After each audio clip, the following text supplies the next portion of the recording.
Hey everybody, welcome back to the channel. Today's video, we're going to tackle a very controversial topic, and that is what is the best home defense weapon. Sit back, relax, get some popcorn. Let's talk about it.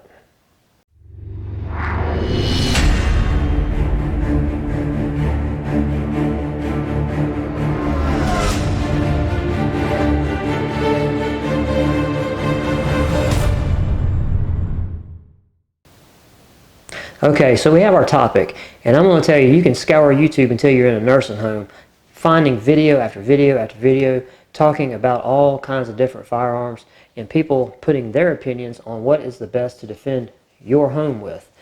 But when I got into it, I started to see a bigger picture, started to take form. As I started really looking and correlating all this data, I started really seeing that there were three, or at least to make it simple, I've identified three groups of people that kind of fit into general categories of home defenders. Now, when it comes to picking a home defense firearm, really the options are endless with type of weapon, caliber, and personal preference.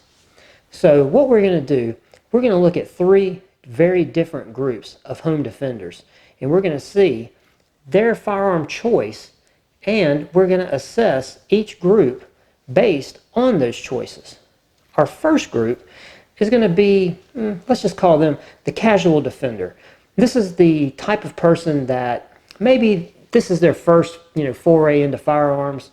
Maybe they just moved out and got on their own, and they just want to have a gun in the home to protect themselves in case something happens. Or it could be a person that in the times we're living in, perhaps they heard of people getting robbed or violence happening close to their home.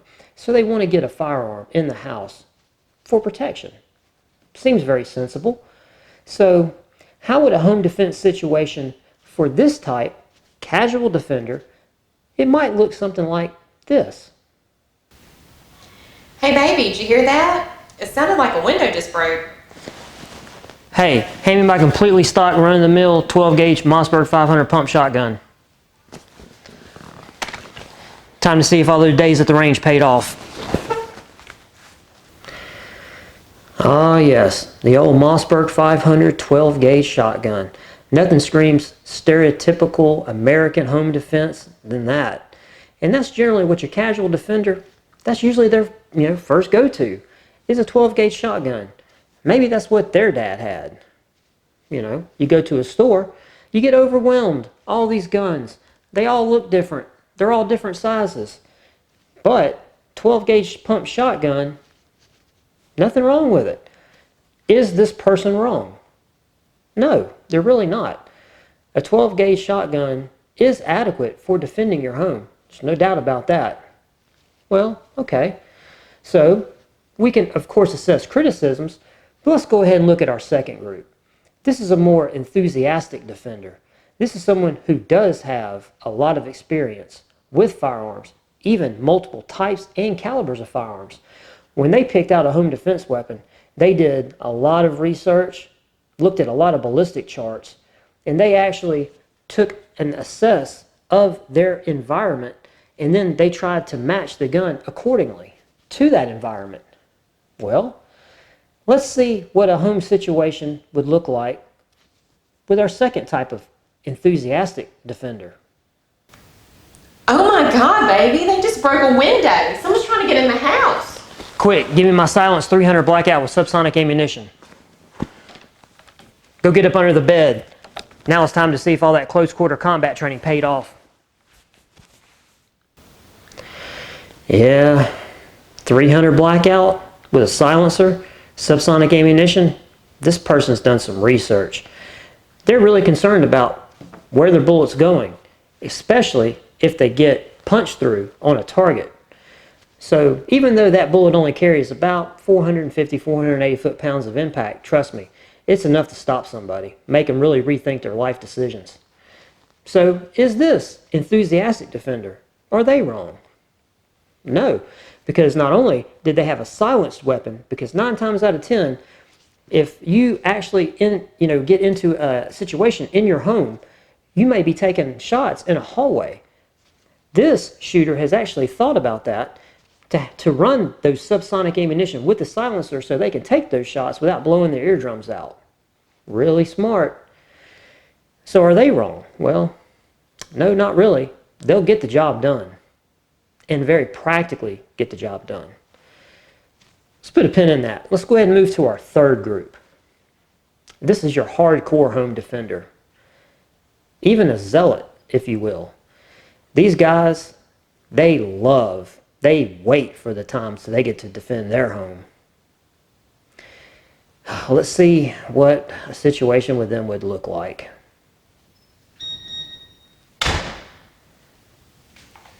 Baby, you never believe it. The grocery store was a war zone. The zombie apocalypse has finally arrived. It's time to nut up or shut up. Quick, hand me my scar. Get the kids, the dogs, get to the bunker, initiate Operation Red Dawn. Come get some. Nothing says exterminate with extreme prejudice like a semi-automatic .308 battle rifle. Yeah. Don't have a conversation with this guy about over-penetration. All you're going to get is a really highly sexualized pun. I mean, this is the type of guy who's romantic evening with his missus. He's going to crack a chamomile light, and they're going to watch Arnold Schwarzenegger do his thing in the movie Commando. Now, this guy will definitely get it done. Is he wrong? Well, I certainly wouldn't want to be this guy's neighbor. But all three of these groups, there is a lesson to be had in this. It's assessing your situation. What do you need? And in going about assessing your situation, you have a wealth of knowledge available to you. This platform, you can find tons of videos where guys have done extensive shooting videos showing about shooting through drywall, 2x4s, everything that you would encounter in your home or apartment.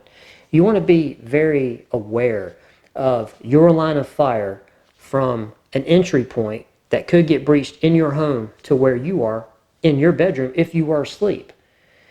And you're going to find when you assess all this information and you gather it up and then you try to make sense of, okay, what I need, you are actually getting a ton of other information that'll be useful as you progress in your enthusiasm for the sport of shooting.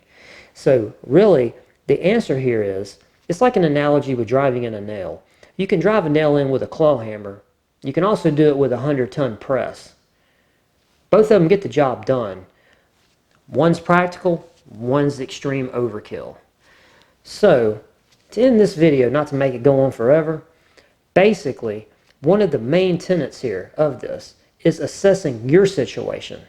Certainly, a guy who lives on 100 acres of land that doesn't have a neighbor nowhere close, he can afford to be more, open-minded about the caliber and the type of rifle he has. If you live in a high-rise apartment, you may want to seriously think about your environment. Also, and probably the most important thing I can't stress enough, is training. And I know you're going to hear that from a lot of different YouTubers. And one of the things that I see, they don't really explain why you train.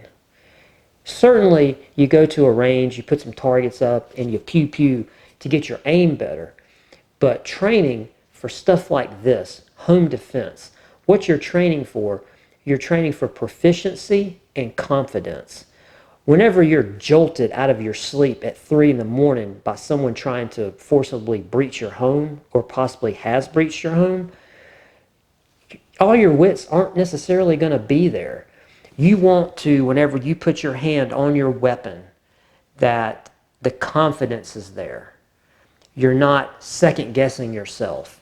You're not trying to go over things that, had you had that training, that proficiency, it would be second nature to you. That's the most important thing that training for a home environment will give to you. So, with that being said, train, train, train. Assess your environment, and in doing so, you're going to pick out the best firearm for you, because it's really not an open-ended question. For me, I'm the middle guy. I'm the silenced 300 blackout with subsonic ammunition. That's me. So, If you made it this far, comment down below, subscribe to the channel. I really want to hear what you guys think about what you use to protect your home, your property, and your family with. And let me know. And give me a thumbs up on this video. And like I said, subscribe to the channel, and we'll see you next time. Peace.